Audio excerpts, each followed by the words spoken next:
was a universal language, number, symbolism, and form. And these are the things that we all use on a daily basis without ever really pondering the fact that there's actually deep symbolism hidden within them. I'm going to be showing you examples of this so that you can see for yourself what actually the universal language of geometry and symbolism actually means.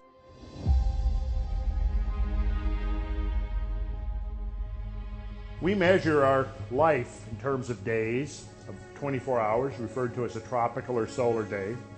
And it turns out that 24 of these hours are 1,440 minutes. This is one of the key numbers within the ancient canon of numerical cosmology that the ancients used to basically design and create their world. The 1,440 minutes equates to 86,400 seconds. If you just listen to these numbers, look at them, and let them kind of soak into your brain. Once you've gotten into this as actually a system, a methodology of transmitting information, these numbers are actually carriers of information because each number stands for meanings beyond just the apparent ones. So we see 1,440 minutes is equal to 86,400 seconds, and a 12-hour span of time, which is usually represented on the clock, 720 minutes, which equals 43,200 seconds. Just look at those numbers. You'll think that obviously 43,200 is half of 86,400. The 1,440, we're going to encounter that number again. So these are just examples of some of the time measures, how we think about time in our particular culture. Space measure, we talk about a foot, we talk about of 12 inches, we talk about a square foot. And you'll notice that the square foot has the same repetition of digits, 144, as the 24 hours does. All we do is we tack a 0 on that, and we have the number of minutes in a day. 144 square inches. Now it turns out that if you ever read the book of Revelations, which I highly recommend if you're interested in symbolism and esoterica, the book of Revelations talks about the holy city, which was revealed to St. John the Divine in a vision on the mountaintop. And a man with a measuring line reveals to him this vision of the holy city. And the holy city is described as having a wall around it, and the wall is described as being 144 cubits. That number is preserved in the scriptural writings. We have a cubic foot equaling 1728. I want to call your attention to the 1 square yard, which is 1,296 inches. As it turns out, we could stick a 0 on the end of that, and we have 12,960 years, which turns out to be an awesomely important span of time in terms of some of the great cycles that affect this planet. Geometry, everybody knows that a circumference of a circle is divided into 360 degrees, and that 360 degrees of arc, because each degree is subdivided into minutes of arc. There is then 60 times 360, as it says there, 21,600. And then you'll notice that 21,600 minutes of arc equals 1,296,000 seconds of arc. That's a mighty fine subdivision of a circle that would be used mostly by astronomers to measure the motion of distant stars. But notice that number, 1,296,000, and you'll see that it's the same number, just raised by 3 orders of magnitude as the number of square inches in a square yard. Now, another thing you might notice about most of these numbers from 1440 to 8640, 43,200, 144, 1728, 36, 1296 is that they all Kabbalistically add up and reduce to the single digit 9. Notice that, all of them. Pick any one of them, other than, say, with the exception of 24, but 1440 adds and reduces to a single digit 9. 1296, you'll notice the same thing. 1 and 2 and 9 and 6 is 18, which adds to a 9. Here we have the alphabet of sacred geometry, and these are the simplest forms. These are the polygons. You have a circle, which is actually not a polygon, but we have an equilateral triangle, a square, and a pentagon. And each of these can be measured by the number of degrees that determine the angles of the sides. So, for example, we look at a circle, which is just a special case of an ellipse with eccentricity of 0. We've covered this already, so let's go right to the equilateral triangle, and we'll see it's 60, 60, and 60, which equals 180 degrees. Again, notice that we've got the number 9 recurring. We go to the square, which is 4 times 90 degrees. The total number of degrees defining the square is 360. the same as the circle, the same as the measure of a circle. And we measure the polygons by essentially measuring the angles of the vertices or the corners. Then likewise with the pentagon, each of the angles between successive edges is 108 degrees. So you multiply the 108 times 5 and you get 540. Again, notice, everything adds up to 9. If you take 25,920 seconds and set each second corresponding to 1 year, you'll discover it's exactly 432 minutes. 25,920 hours in turn is 1,080 days. And 25,920 days is equal to 72 years in the sacred calendar, which is interesting because I think most determinations of the average human lifespan right now in history is about 72 years. In the Vedas, they had various ways of encoding references to numbers. Let the Brahman hear the praise we utter. This hast the four-horned buffalo emitted. 4 are his horns, 3 are the feet that bear him, his heads are 2, his hands are 7 in number. Notice 4, 3, 2, raised to the 7th power gives you the number of years in the ancient Vedic time span, the kalpa, 4,320,000,000 years, which I find to be suspiciously close to the modern estimate for the age of the universe, or the age of the earth rather, which is about 4.5 billion years. And this is probably some of the oldest writings extant where this canon of numerology is presented. In the Vayu Purana, we find verses like this: 360 years according to the human calculation, constitute one divine year. Wise people know that there are 4 yugas in Bharatavarsa.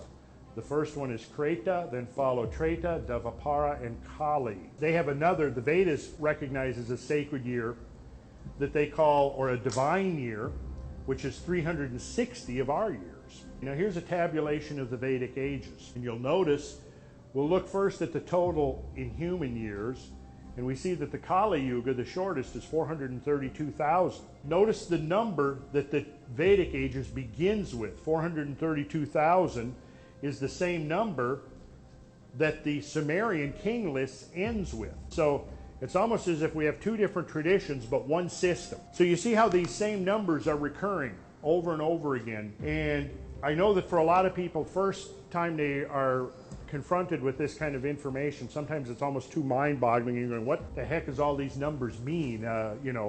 It's just too many numbers to sort out. But what you realize once you start studying them is that each one of them is kind of a mnemonic, because each number has a whole collection of phenomena that's associated with it. And here is a Gothic cathedral. This is the Portal of Judgment at Chartres. You'll notice that there are 4 carvings, 4 bas-reliefs around the figure of Christ seated within the mandorla, or also the vesica piscis. The 4 are representing the 4 ages of the world, the 4 seasons of the great year.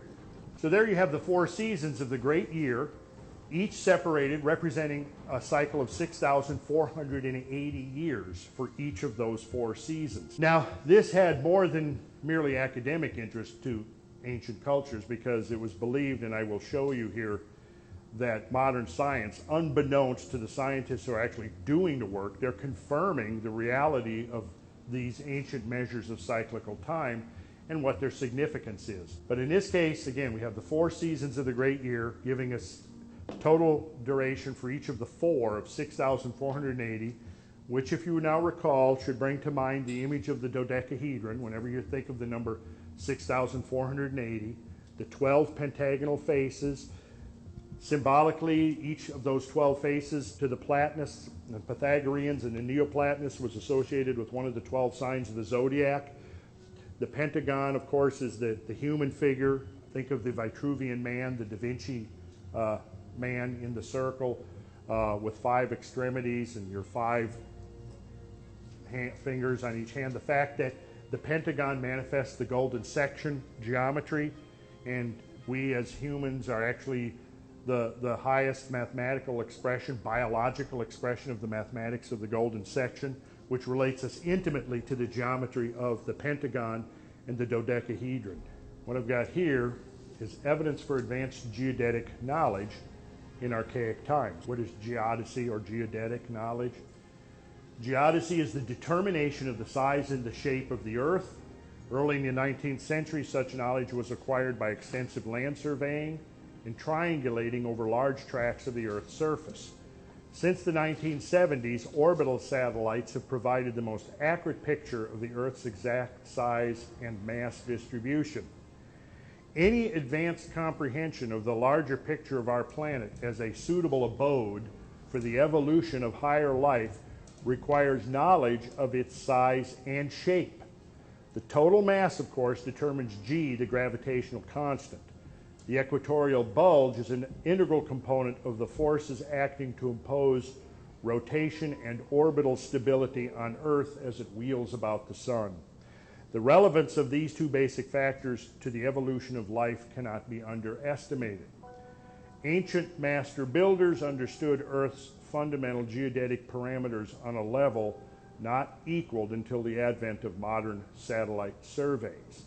How do we know that? Well, probably the most salient means we have of knowing that is the Great Pyramid of Cheops itself. And there's been lots and lots of speculation about what the form or what the function of the Great Pyramid was. Some of it to me is pretty out there. Some of it I think is pretty abstract and speculative. What I've always thought does make the most sense and has the greatest credibility is the pyramid is essentially a model of the Earth. Ancient writings, Semitic writings, and I'm coming with two examples here. The Hebrew ancient writings, which would be Kabbalistic writings, the Hebrew Old Testament, the Torah, and then the Greek alphabet. The New Testament was written in Greek, all of the Pythagorean and Neo-Pythagorean literature written into Greek. Well, as it turns out, both of those languages, this was prior to the advent of the Hindu-Arabic numeral system. The Hindu-Arabic numeral system is when we came up with what we now have is we have our alphabet and we have our set of numbers. And they're two different things. But prior to the advent of the Hindu-Arabic numeral system, in the Semitic languages, the same symbols that were letters were also numbers. And the key was what you see right here, called a denary system. So Aleph was 1, Bet was 2, Gimel was 3, Dalet was 4, He was 5, Waw was 6, Zayin 7, and so on, down to Resh, Shin, and Tau, 200, 300, and 400. Yud, which was considered the seed of the Hebrew alphabet, had the value of 10. So units, tens, and hundreds. Then there was a symbolic component to each of the, for example, Aleph originally was the word for an ox. And Bet was originally the word for house. Gimel, originally the word for camel, and so on. Then we get to the Greek system, and it's also a denary system, units, tens, and hundreds. So alpha, beta, gamma, delta, epsilon, digamma, zeta, eta, theta, etc., 1 through 9. Then iota, kappa, lambda, mu, nu, xi, omicron, pi, kappa, 10 through 90, and so on. Okay, so we have the same system, units, tens, and hundreds. So how is this employed? Well, here's an example. Here's aletheia, which was the Greek word for truth. And if you add up the eta, the alpha, the lambda, the eta, theta, epsilon, iota, and alpha, based on the values that I just showed you, the total value is 72. And that's one of our key sacred numbers. Katabala, which means conception, the first moment of creation. Kappa, alpha, tau, alpha, beta, omicron, lambda, eta. Take the values again directly from the historically authenticated table that I showed you, and they add up to 432. So there you see these numbers showing up here. Yerushalayim, or Jerusalem. Iota, epsilon, rho, omicron, upsilon. This would be the Greek spelling in the New Testament. Sigma, alpha, lambda, eta, and mu. There's the values of the individual letters. Iota, which was 10, epsilon, 5, etc. And when you add those up, you get 864. The Temple of Immortality. So if we take that spelling, add it up, it also is 864. The Holy Ghost, Toagian Pneuma. Add up the value of those and you get 1080. The Fountain of Wisdom, Pegasophias, also adds to 1080. Probably you're all familiar with things like, here is wisdom, let him that hath understanding count the number of the beast, for it is the number of a man, 666. You ever heard that? Probably the most famous and controversial number out of the Bible, 666. Well, if you want to understand what that is actually referring to, you have to peel back the outer literal representation of these tales and look at the underlying mathematical architecture, because that's where it's concealed. And it actually turns out that the orbital velocity of the Earth around the Sun is 66,600 miles per hour, exactly. Again from the book of Revelations, and I looked, and lo, a lamb stood on the Mount of Zion, which to anybody who's versed knows that that's a reference to the sign of Aries, the lamb, and with him 144,000, which is this number right here, having his Father's name written in their foreheads. What does that mean? Well, it means that somebody who studies sacred geometry, eventually you've got these numbers as such an integral part of your consciousness in your forehead, in your frontal lobe, your waking consciousness, that these numbers literally become a part of the way you experience reality and experience the world, because the numbers are all around us in the world. It gives a shape to the world. It defines the periods of time that governs the cycles of our life. And I heard a voice from heaven as the voice of many waters and as the voice of a great thunder. And I heard the voice of harpers harping with their harps. And they sung, as it were, a new song before the throne and before the four beasts. What are the four beasts? The bull, the lion, the eagle, and the man. It divides the cosmic wheel into periods of 6,480 years, which I certainly should add, because that's an important number. So there's a veiled reference to that cycle of time, 6,480. And no man could learn that song but the 144,000 which were redeemed from the earth. Now, when you get into Kabbalistic studies, you can go to the English translations to to lead you into the outer portals. But if you want to get into the inner teaching, you've got to go beyond that, and you've got to go back to the original languages. And I'm not going to get too much into that, but the word redeemed is actually a very interesting word. It's talking about the redeemed of the earth, 144,000. We discovered that the word was agorazo, from agora, and it means to go to market. So basically what it's saying is that those who achieve salvation at the day of judgment are those who go out and go shopping. What's the connection with going to market? Well, as a place, properly the town square, that should be the first clue, the square. See, there's your geometry. As a place of public resort, by implication, a market or thoroughfare. So the idea first is the idea of a square, because the marketplace would be built around a square, a literal square. So it became associated with the idea of people gathering within this square. Go to market, by implication, to purchase, especially to redeem. This is the idea of collecting within the square again, right? Well, let's think now about metaphorically collecting one's faculties, but also to waken or to rouse literally from sleep, from sitting or lying, from disease or death, or figuratively from obscurity or ruin. It means to awake, to lift up, to raise up, to rear up.